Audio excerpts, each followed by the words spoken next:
Marcelo Margot and Tyler Harmon have teamed up with, why am I blanking on people's names?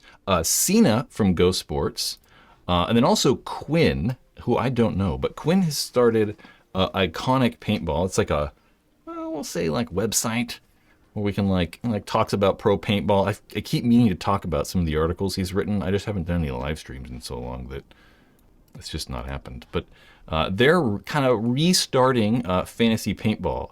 They're going to hopefully take and use a lot of kind of like the Fandwagon, maybe like back end and infrastructure, but hopefully add more statistics. I know that they said they wanted to try to do a better job about statistic collection or stats collection. So just doing an overall better job of the thing. When stats first kind of started, maybe like 10 years ago with Paintball Access, I really liked it. I mean, it was really cool. You could see all kinds of stuff. I mean, if we look at them now, we really don't have a lot of stuff, mainly just because of money. You know, it's hard. You got to pay people to watch all the points, and it's a pain, right? So right now, they're not really keeping a lot. I mean, all they've really kept is, you know, points played and kills, so we get like a KP ratio. But in the past, they had like how many times you got shot off the break, and like how many times you were alive at the end of points, and how many times you were shot at the end of points, and like all kinds of interesting information. So I kind of hope that we see that again, so we can kind of learn to maybe look at some of the information, right? I think that one of the things we learned when Paintball Access was doing the stats with PSP was that survivability was way more important than anything, right? I mean, it kind of like showed in the stats that guys that just lived ended up winning more. It didn't really matter if you shot people or anything. It was like, you just got to live. If you can just stay alive, it was obvious that you'd win more games. I mean, obviously that's important, right? But that kind of shows you that, like, maybe you don't need to be so aggressive, you know? Don't gunfight that. Don't get in a gunfight with that guy. You know, just stay alive, you know? That guy's running down. Ooh, just stay alive. We're just staying alive. You know, if you can just stay alive longer, you can get more opportunities maybe to shoot guys. And that's only something that we're going to see in numbers, right? You're not going to really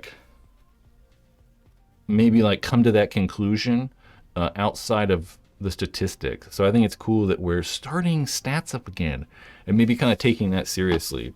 So for people that asked if paintball was dying before, I think that both of those things, right? Starting up stats and Latin Saints, like just going hog wild, I think might say that it's not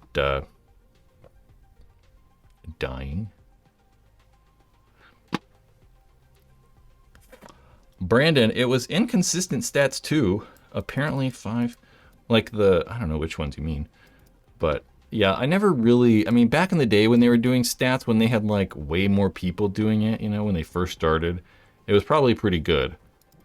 I think they had a lot of staff doing it, but I never really even, the last couple of years when they've kept track of these kills and stuff in tournaments, I don't know. I mean, they might be catching is there I don't even know what we're looking at. Select a tournament. The Mid-Atlantic Draft League. It says, I didn't really, I don't know, these kills and stuff, it's yeah, I don't know, maybe they caught half of them, but it's so hard to see people shooting who off the break, who knows who shot the snake guy off the break? I don't know, there were 4 dudes shooting. I don't know, it's such a hard thing. So you need a lot of people. You need guys sitting in back center, watching lanes and stuff like that and all kinds of stuff. It's really hard to do it with 4 people or whatever.